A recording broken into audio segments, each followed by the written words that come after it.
نہیں، آج بمبئی میں گجرات میں دیکھو ہر امام تجارت کرتا ہے، نماز پڑھایا مسجد کے پاس اس کی دکان، بغل میں کوئی دکان، سب کو تجارت کی ترغیب، اور اس تجارت کی برکت یہ ہے کہ امام مسجد کے متولی اور مقتدی کا محتاج اور غلام نہیں، اور الحمدللہ خوشحال زندگی گزار کرے۔ اعلیٰ کیسے بنائے گی؟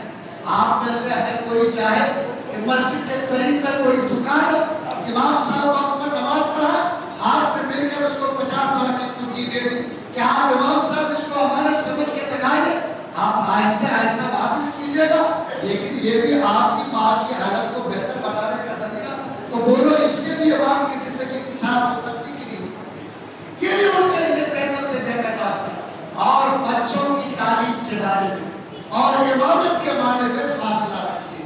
ٹھیک ہے آپ نے 15,000 یا 10,000 دیا اور آپ نے یہ کہا کہ یہ آپ کے مسلح کی خدمت کا ہم لوگ ہدیہ پیش کرتے ہیں، لیکن یہ جو بچے ہیں یہ آپ پڑھائیں اور بچے کی پڑھائی کے معیار کے حساب سے مناسب معاملہ ان کے تربیت سے رہے تو ہم سمجھتے ہیں کہ بہت حد تک اس کی تلافی ہو سکتی ہے۔ یہ بھی میں مسجد کے ذمہ داروں سے، انتظامیہ کمیٹی سے گزارش کرنا چاہتا تاکہ آنے والی تاریخ میں کوئی خودکشی کا واقعہ دوبارہ نہ جائے، کسی امام کے گھر کی بچے بھیک مانگنے پر مجبور نہ ہو، وہ چاہے نہ کر اپنی زندگی کو برباد نہ کرے، بلکہ پوری آبادی کے مسلمان ایک مثال قائم کرے کہ اگر پوری آبادی کے ایک گھر سے لوگ اپنے بچوں کو اچھی تعلیم دلا سکتے، خوشحال زندگی گزار سکتے، اچھا کھانا کھا سکتے، تو میرے گاؤں کے امام کی زندگی بھی مسلح رسول کی خدمت کی برکت سے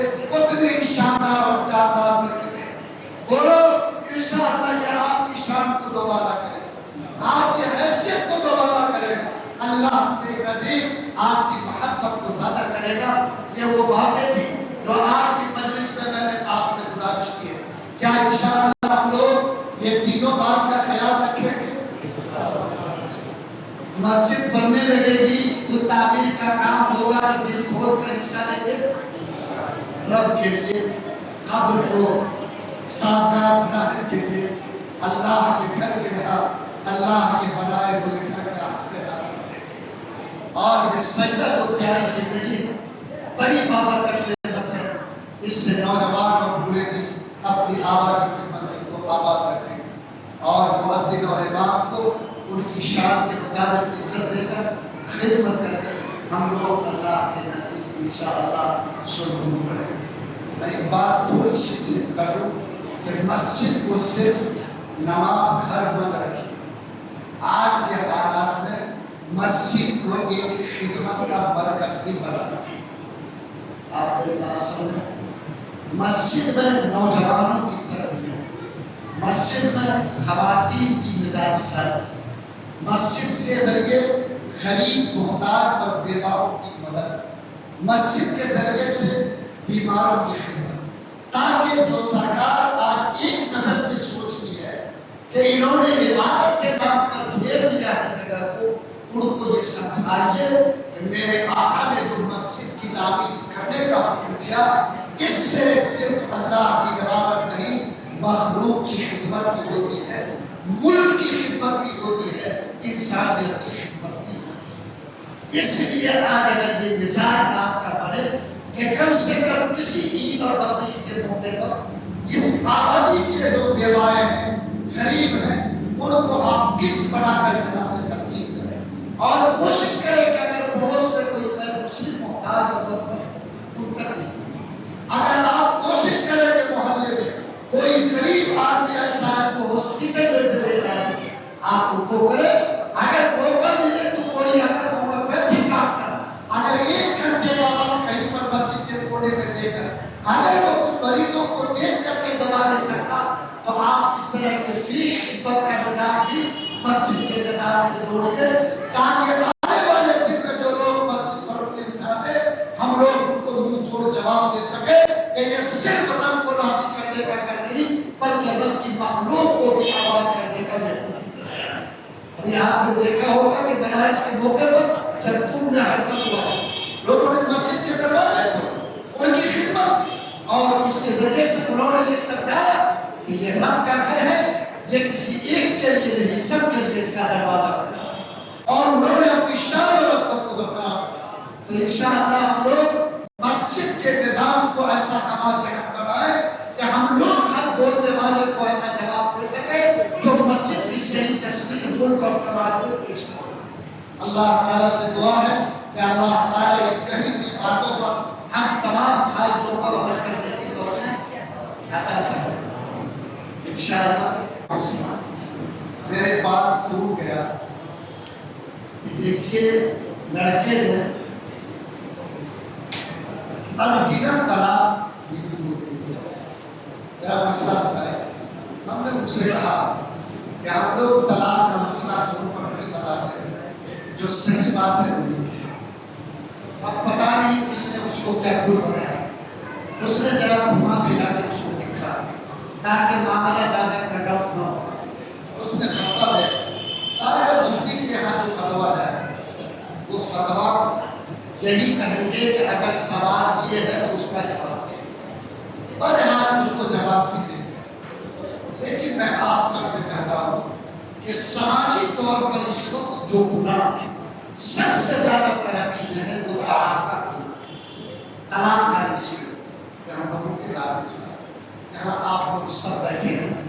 میں صرف 2-3 منٹ میں یہ کہنا چاہتا ہوں کہ طلاق ایک ایمرجنسی دروازہ ہے جو مشکل وقت میں کھولنے کا حکم دیا ہے، اور طلاق جس کو ہم نام دیتے ہیں وہ 3 راستے اس کے بنتے ہیں۔ پہلا راستہ تو یہ ہے کہ لڑکا لڑکی اگر راضی ہو جائے کہ ہم دونوں کا گزر بسر نہیں ہو سکتا تو دونوں اپنی رضامندی سے الگ ہو سکتا ہے، جس کو خلا ہے۔ خلا دوسری شکل یہ ہے کہ لڑکی محسوس کرتی ہے کہ یہ لڑکا میرا حق ادا نہیں کرتا، چاہے اپنے شوہر نفقہ کوئی بھی ہو، اور وہ چاہتی ہے کہ الگ ہو کر زندگی کو بچائے، اور لڑکا نہیں چاہتا کہ اس سے خلا کرے۔ وہ لڑکی دارالقضاء میں درخواست دے کر قاضی تحقیق کرنے کے بعد اگر جرم ثابت ہو جائے تو اس لڑکی سے نکاح توڑ دے گا، جس کو فسخ کہتے ہیں۔ اور ایک تیسری شکل ہے کہ لڑکا خود محسوس کرے کہ میں اس لڑکی کو نہیں رکھوں، اب طلاق دے کر اس کو الگ کروں، تو ڈائریکٹ طلاق کی اجازت نہیں، بلکہ پہلے سمجھاؤ، پہلے بستر الگ کرو، بولی بات بند کرو، گھر کے 2 گارجین کو بات بتاؤ۔ اگر صلح صفائی نہ ہو سکے اور دونوں طرف کے پکش کہہ دیں کہ یہ رشتہ نہیں چلے گا تو ایک طلاق دے کر رشتے کو الگ کر دینا۔ یہ ہے ایک راستہ جو مشکل نہیں ہے۔ دنیا کے ہر مذہب میں طلاق کا قانون ہے، ہندوؤں کے یہاں طلاق کا قانون نہیں تھا، لیکن 1956 میں 64 اور 54 کے بیچ میں جب ہندو کوڈ بل بنا تو اسلام سے طلاق کا قانون لے کر اس میں داخل کیا گیا، اور آج ان کے یہاں بھی طلاق کا قانون ہے۔ یہ جو طلاق ہے، نبی نے فرمایا کہ جتنی چیزیں گندی ہیں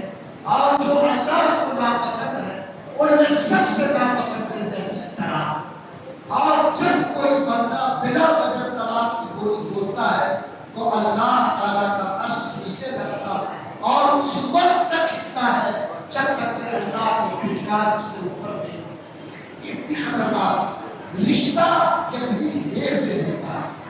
اور ایک رشتہ توڑنے میں کتنی پریشانی، اور ایک معمولی اسطورہ چلا کر اس برسوں کے رشتوں کو ختم کیا جائے، بہت شرمندگی کی بات۔ دیکھو طلاق کے 3 وجہ ہیں۔ ایک وجہ نشہ ہے، دوسرا وجہ غصہ ہے، اور تیسری وجہ غیر عورتوں کے ساتھ رابطہ ہے۔ عام طور پر یہ 3 بنیادوں سے طلاق کی نوبت آتی ہے۔ میں آپ سے گزارش کرتا ہوں بچے یہاں بیٹھے یاد رکھو، یہ پورے خطے کی حالت ٹھیک نہیں ہے۔ اتنے نشیڑی، اتنے لوگ وہ لوگ جو نشہ میں ڈوبے ان کی گنتی